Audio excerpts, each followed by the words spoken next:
Explore the harmony of health and holiness through a Catholic lens. Discover how faith rooted in tradition fosters vibrant living. This podcast rebroadcasts the weekly Becoming Gift segment on Morning Offering on Ave Maria Radio. You can check out the Physically Spiritual podcast from Awakened Catholic for my long-form discussions and presentations, or you can find my Substack at becominggift.com. This is your host, Andrew Reinhardt.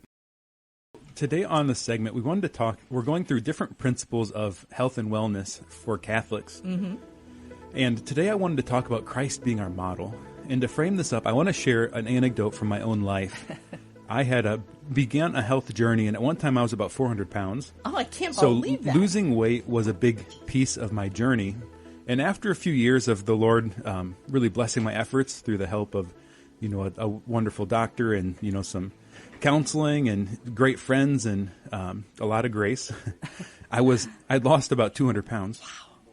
But I remember one fateful morning, I was in the habit of sort of weighing myself when I woke up in the morning. And one morning I weighed myself and I realized I hadn't been this light since before 7th grade. Oh my gosh. I was a big kid. Wow. And then I looked at myself in the mirror and realized I wasn't happy with how I looked. Right. So I was smaller than I had been since before junior high. Wow.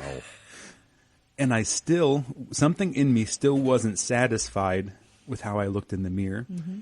Right? And when I had that moment, it wasn't a glorious thing, obviously. I just realized, where is my heart? What's my model? What image of health and wellness do I have? And where does that come from? How has that been formed? And I realized there was this whole complex of, I think a mixture of messages from my childhood mixed with images I've gotten from the media, mixed with my own beliefs and thoughts and, the kind of health gurus and different images you see online, right? I had this whole complex driving my image, my model, my ideal of what health meant for me. Mm-hmm. And kind of trying to square that with my faith and feeling a deep call that Jesus should be my model, that Christ should be my model. That Jesus is the image of the human being who's flourishing, the human face of God, the divine face of man, as our faith invites us to meditate on. So in my own life, I had to come to that realization that Jesus had to be my model. And there was, if you would have asked me 10, 20 years ago, I would have said, yeah, I'm trying to be like Christ. Mm-hmm. Right? But it was only through the journey that there's deeper and deeper layers revealed to me in God's merciful love of what's really driving me, right? What's really pushing my inner impulses, my motivations, my drives, and so that really kind of caused an about-face, a shift in my health journey, focusing, I think, more holistically on, what's going on spiritually, my mental health, what's going on with my body image, do I truly love myself, et cetera, et cetera. And it becomes, frankly, a lot more complicated. One thing, if the goal is just to sort of make the number get smaller, right, it's a lot easier. If the goal is to be like Jesus Christ, there's a lot more to that. Yeah. And so I think as Catholics, we have to ask ourselves that serious question, that kind of gut check, mm-hmm. right? Is my model of my life of health and holiness, my life of flourishing, is it truly Jesus? Right. Is it in his image, in his likeness? Or am I striving after somebody else's image? Mm-hmm. Maybe some set of expectations and values I've received from my family, or maybe some image I've gotten from the media, or maybe some health influencer that, I listen to online. Right. And, these people, you don't know who these people are or what they are. They could, know. They could have a mental illness for all you know. Yeah, exactly. So you have to be careful who you model your life after. This idea, I think, of also, there's a danger of being visually motivated, mm-hmm. right?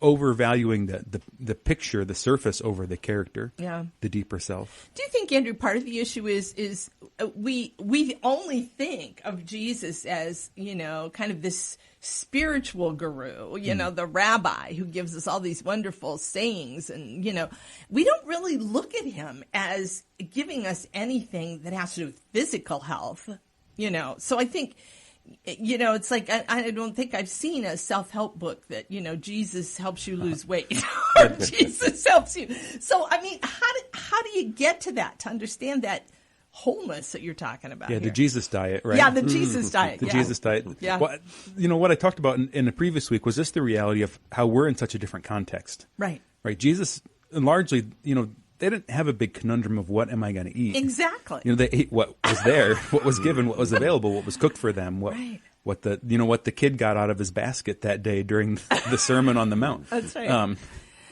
But one of the things that drove Jesus' life was how radically given he was to his mission. Mm-hmm. Right? He marched around Palestine for 3 years. Mm-hmm.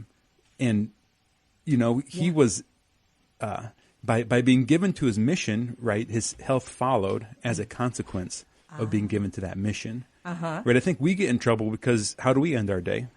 We sit in front of the TV with a bag of potato chips, right? Yeah, right. So we're not as radically given to anything in particular, right, except for our own comfort and entertainment in our society. So I think that's really the model. We need to be given to a mission in our vocation, in our work, in our apostolate. And I think if we fully give ourselves over to mission, right, the rest follows along. Andrea, I'm going to jump in real quick, and I just want to ask this because there are choices we can make, right, that have to do with our physical body, losing weight, better choices that we can make. But one of the struggles that people go through is envy about a thing that they don't have by nature. I'm not a good-looking guy. There are great-looking guys out there. I'm not the most attractive woman in the world, and they're we're always comparing ourselves, and then sometimes, and I think I've seen this, there becomes an anger toward God because he made so-and-so to look this way, but not me. I'm lacking that no matter what I do from a disciplinary point of view. How do we balance that? How do we come to the Lord even with those pains?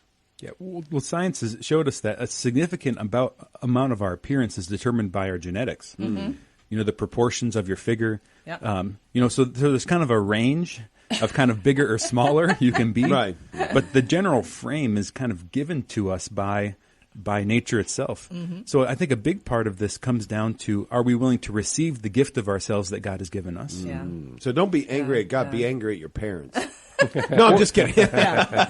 or ponder, as opposed to, looking at yourself and judging how you are, looking at yourself and pondering, wondering, Lord, why? Mm-hmm. Yeah, what is this about? What are you communicating to me?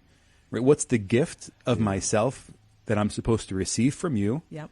But then also, how can I love myself in a way that honors you? Yeah. Right. So there's a basic fundamental posture toward our physicality, toward our body, toward ourself that we have to shift in ourselves as Christians in order to approach ourselves. Because if you're in the comparison game, right, yeah, it's there's always somebody smarter, prettier, handsomer. Yeah. Amen. That's the way it is. But also under what pretense? Like, what's the value of prettiness or smartness or what have you? Yeah. Right. So there's such an individuation in our lives, but also with it all, we don't know where that other person is. Mm-hmm. Right. So, there's a place of getting thin where you're actually less healthy. Right. Yeah. Exactly. And a lot of the people on those covers of those magazines, whether it be their mental health or their physical health, they're actually not that particularly healthy. Yeah. They've achieved an appearance by kind of harming themselves. Exactly. I love, and I hope we'll come back to it, is your idea of mission, mission driven, because I noticed that in my own life with fasting. When it was all about trying to lose weight, it didn't work. When it was about the Lord, it worked. It was fasting. Yeah. Amen. Next week, we're going to talk about vocation. Yay! Excellent. Looking Wonderful. forward to that. Thank you for listening to Becoming Gift. You can catch the show live every Wednesday at 8 a.m. Eastern on Ave Maria Radio. You can also find my long-form podcasts, discussions, and presentations on the Physically Spiritual Podcast. Subscribe to my Substack at becominggift.com to find more from me, and don't forget to like and subscribe.